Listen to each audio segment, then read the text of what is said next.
اعوذ باللہ من الشیطان الرجیم بسم اللہ الرحمن الرحیم. لسنرز اینڈ ویورز السلام علیکم ورحمۃ اللہ. 8 مارچ پوری دنیا میں ورلڈ ویمن ڈے یا انٹرنیشنل ویمن ڈے کے نام سے منایا جاتا ہے، جس میں عورت کے بنیادی حقوق، بیسک رائٹس کی بات کی جاتی ہے.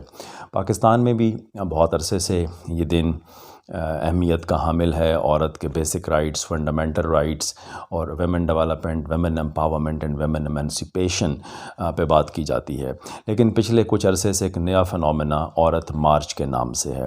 تھوڑی سی بات اس پہ کرنا چاہتا ہوں کہ عورت مارچ جو کہ ورلڈ ویمن ڈے پر آرگنائز کیا جاتا ہے، بہت سارے لوگ اس میں ایکٹیولی پارٹیسپیٹ کرتے ہیں. دراصل یہ عورت مارچ نہیں ہے. It has nothing to do with women rights, with women empowerment اور ود ویمن ایمنسپیشن.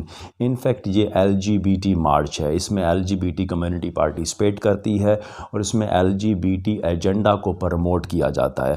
اگر آپ اس مارچ کو دیکھیں جو آج سے پہلے ہو چکے ہیں، پچھلے 2-3-4 سالوں میں ان مارچز کی ڈیٹیل کو دیکھیں، اس میں کس طرح کے لوگ اس میں پارٹیسپیٹ کرنے والے تھے، تو آپ کو پتہ چلے گا کہ یہ march normally is attended by lesbians, by gays, bisexuals, by transgenders. یہ تمام لوگ اس کا حصہ ہوتے ہیں. جو سلوگن لگائے جاتے ہیں، جس قسم کی باتیں کی جاتی ہیں، اٹ کلیئرلی انڈیکیٹس کہ ان کا عورت کے بنیادی حقوق سے، عورت کے مسائل سے، جو ہمارے معاشرے میں عورت کو مسائل درپیش ہیں، اس سے کوئی تعلق نہیں ہے، بلکہ یہ خالصتاً ایلگا کا ایجنڈا ہے، ایلگا ورلڈ کا ایجنڈا ہے، LGBT ایجنڈا ہے، LGBT کمیونٹی کا ایجنڈا ہے، جو عورت کے کور میں، عورت کی شیلڈ میں، ویمن رائٹ کی شیلڈ میں پروموٹ کیا جا رہا ہے. کیونکہ پاکستان کے اندر ابھی یہ کمیونٹی، یہ LGBT کمیونٹی اتنی اسٹرانگ نہیں ہے، ان کی بیس اتنی مضبوط نہیں ہے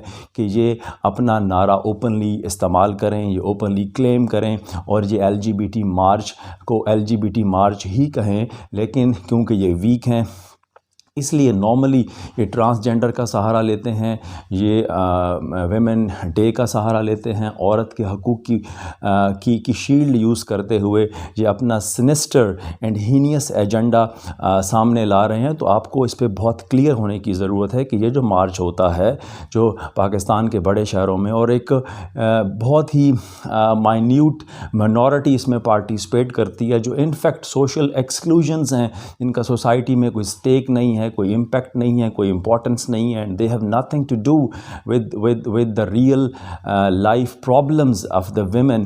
سو یہ جو ہمارے سامنے سلوگنز آتے ہیں، جو بہت کنٹروورشل سلوگنز ہیں، ان کا عورت کی لائف سے، عورت کے مسائل سے کوئی تعلق نہیں ہے.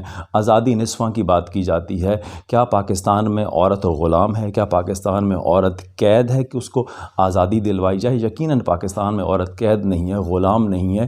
اور یہ آزادی نصفہ اور اس سے بڑھ کے آوارگی کی طرف لے کے جانا چاہتے ہیں. ان کا خیال ہے کہ عورت کو آزادی چاہیے مرد سے، عورت کو آزادی چاہیے مذہب سے، عورت کو آزادی چاہیے لباس سے، اخلاقیات سے، ثقافت سے، خاندان کے نظام سے. تو یہ قطعاً نہ ہماری عورت چاہتی ہے، نہ ہمارا معاشرہ چاہتا ہے، نہ ہمارا دین اس کی اجازت دیتا ہے. آزادی نصفہ کا نعرہ نہیں ہمیں چاہیے.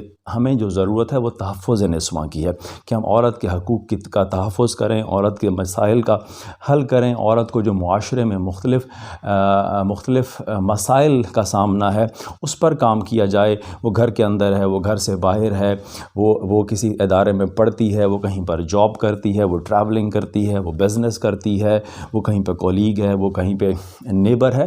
تو اس کے تمام جو سٹیٹسز ہیں ان کا خیال کیا جائے. تو ان فیکٹ جو ضرورت ہے وہ تحفظ نصفہ کی ہے، نہ کہ آزادی نصفہ کی ہے. اور نہ ہی ہمیں کوئی آوارگی چاہیے جو بنیادی طور پہ جنسی آوارگی کی طرف یہ خواتین کو لے کے جانا چاہتے ہیں تھرو دس LGBT مارچ. اور ریممبر کہ ہمارے معاشرے کے اندر عورت کے مسائل کا حل فیمنزم میں نہیں ہے. وی نیڈ نسائزم. ہمیں انسپریشن سورہ نساء سے، سورہ نساء میں جو عورتوں کا کردار بتایا گیا، جو پاکیزگی بتائی گئی، جو موڈیسٹی بتائی گئی، جو رول اینڈ رسپانسبلٹی بتائی گئی ہے، ہمیں اس کی ضرورت ہے، ہمیں اس طرف جانا ہے. تو اسلام نے بہت پہلے عورت کے مسائل کا حل کر دیا. عورت جو اسلام سے قبل مرد کے قدموں کے تلے روندی جاتی تھی، مرد کے قدموں کے نیچے تھی، اللہ تعالیٰ نے اسلام نے عورت کو اتنی بلندی پہ لے گئے کہ خود جنت عورت کے قدموں کے تلے آ گئی. تو کسی بھی ٹاکسک فیمنزم کی ضرورت نہیں ہے. وی ہیو نسائزم، we have very holy ladies جو انسپائر کر سکتی ہیں، جن کی لائف کے اندر تمام رولز موجود ہیں، تمام کریکٹرز موجود ہیں، جن کو فالو کر کے ہم اپنی عورت کو ایمپاور کر سکتے ہیں، ہم اپنی عورت کو ڈیولپ کر سکتے ہیں، اور وہ سوسائٹی میں ایک کنٹریبیوٹیو اینڈ پروڈکٹیو سٹیزن کے طور پہ کام کرتے ہوئے نہ صرف پریزنٹ کو بہتر بنا سکتی ہے بلکہ فیوچر کو بہتر بنا سکتی ہے. So again be very much clear, be conscious and try to develop an understanding کہ یہ جو ہو رہا ہے اس کا عورت کے حقوق سے کوئی تعلق نہیں، اس کا عورت کی ڈیولپمنٹ یا عورت کی امپاورمنٹ سے کوئی تعلق نہیں. یہ کچھ اور ہے، یہ LGBT ہے، یہ ٹرانسجینڈرزم ہے، یہ بہت ہینیس اور بہت ہی نیگیٹو ٹینڈنسیز ہیں جو پروموٹ کرنے کی کوشش کی جا رہی ہے. ہم نے عورت کا احترام کرنا ہے. ہمارے معاشرے میں الحمدللہ عورت کا احترام ہے. جی اس میں اضافہ کرنے کی ضرورت ہے.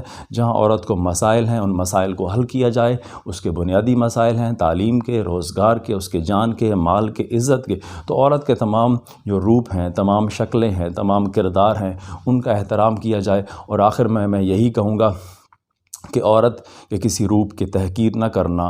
عورت کبھی مریم، کبھی زینب، کبھی Zahra. Thank you so much.